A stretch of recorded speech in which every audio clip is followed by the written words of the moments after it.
जब सास अपने कमरे में सो जाती है 11 बजे, उसका जो दामाद होता है उसके कमरे में अचानक से घुस जाता है और शारीरिक संबंध बनाना शुरू कर देता है। उसके बाद की जो कहानी है आप सुन के हैरान रह जाओगे। आदाब, नमस्कार, सत श्री अकाल।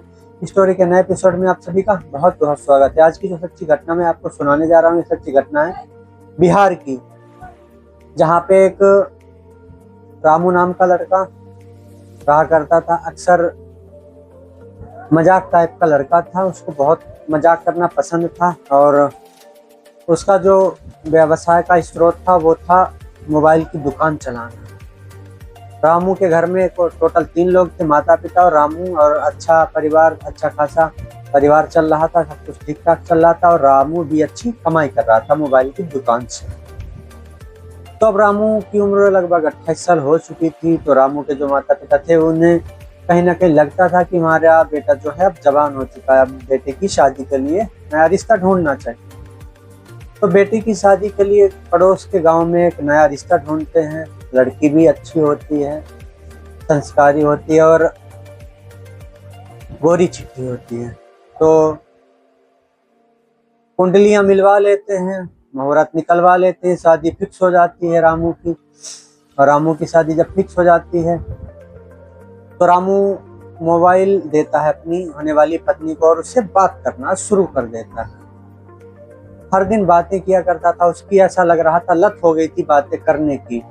तो रोज बातें किया करता था और एक दिन भी बात ना करता तो उसका मन काम में नहीं लगता था, उसको हैबिट हो गई थी बातें करने की। तो धीरे धीरे 1 से 2 महीने हो गए, तीसरे महीने में दोनों की शादी बहुत धूमधाम से रस्मों रिवाज के साथ हो जाती है।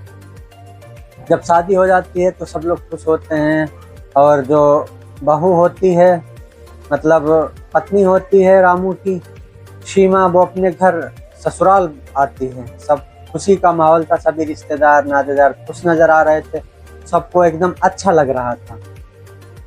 तो जो रामू था उसका जीवन जो था सही चलने लगा, पहले भी सही चलता था, घर में ऐसा लग रहा था स्वर्ग सा लगने लगा। इसी बीच क्या होता है, जो सीमा की माँ होती हैं, जो उसकी रामू की सास, अक्सर बात किया करती थी। तो एक दिन ऐसी बात कहती है जो दामाद होता है उनकी बातों में फंस जाता है और धीरे धीरे बातें जो होना शुरू होती हैं, बढ़ने लगती हैं आगे। तो दामाद को भी कहीं ना कहीं लगता था कि सास जो है मुझसे कुछ और ही चाह रही है, तो उसी भाषा में बात करना शुरू कर देता है रामू अपनी सास से। तो धीरे धीरे कम से कम बातें 3 महीना चलती रहीं। 3 महीने के बाद सास ने फोन पे बोला दामाद को कि आप मेरे घर पे आओ और मेरी बेटी को भी साथ लाओ। तो रामू होता है अपनी वाइफ सीमा से बोलता है कि तुम्हारी माँ तुमको बुला रही है, काफी दिन हो गए तुम्हें देखे। तो जो सीमा होती है वो तैयार हो जाती है अपने मायके जाने के लिए, कपड़े भरती है, नहाते हैं, ये सब लोग तैयार होते हैं और बाइक पे बैठ के उसके मायके पहुंचते हैं सीमा के, रामू अपनी पत्नी के साथ। तो वहाँ पे सब लोग बातचीत करते हैं, तो एक दूसरे का हाल पूछते हैं और जो रामू होता पूछता है ससुर जी कैसे हैं। तो उसकी सास जो बोलती है ठीक है सब लोग, तुम बताओ कैसे हो। चाय नाश्ता होता है, धीरे धीरे शाम हो जाती है, शाम का खाना बनता है। खाना बनने के बाद सभी खाते हैं और अपने अपने कमरे में चले जाते हैं। रात के लगभग 11 बजे होते हैं। सास जो थी वो मैसेज करती है कि मेरे यहाँ मेरे रूम में चले आओ, तो दामाद मना कर देता है। तो फिर मजबूरन सास ही दामाद के कमरे में चली जाती है। कमरे में जाती है तो शारीरिक संबंध बनाना शुरू कर देती है। उसी से सिसकियाँ ले रही थी, आवाज़ कर रही थी उत्तेजित हो। तो जो वो आवाज़ थी वो दूसरे कमरे तक जा रही थी जहाँ रामू की दुल्हन सीमा लेटी थी। तो सीमा उस आवाज़ का पीछा करते करते अपने पति के कमरे की खिड़की के पास पहुंचती है। वहां से झांक के देखती है तो नज़ारा देखने के बाद हैरान रह जाती है, उसके पैरों तले जमीन खिसक जाती है। तो अगले दिन वो कुछ नहीं कहती और कई मौके देती सुधरने का। तो धीरे धीरे इन लोग के बीच जो था वो ये सब हर रोज का हो चुका था। तो ये कहानी हर रोज की हो गई थी, आज की नहीं थी। तो सीमा ने समझाया भी था, तो दोनों ने माफ़ी मांग ली और फिर बोला किसी को बताना मत और मेरी बेइज्जती हो जाएगी समाज में बहुत। तो सीमा ने सोचा कि अब ये लोग सुधर जाएंगे, नहीं सुधरे। हर दिन का इन लोग का होने लगा तो सीमा को गुस्सा आ गया। एक दिन सीमा जब बाजार जाने का बहाना करके निकली तो ये दोनों घर पे थे, और जैसे ही वो बाजार के लिए निकली गेट से बाहर, इन लोग के कमरे में ये लोग शारीरिक संबंध बनाना शुरू कर देते हैं। सीमा को गुस्सा आती है, वो कमरे में जाती है, कमरे का गेट खुला होता है, अपने जो पति होता है रामू के सर पे जोरदार वार कर देती है डंडे से।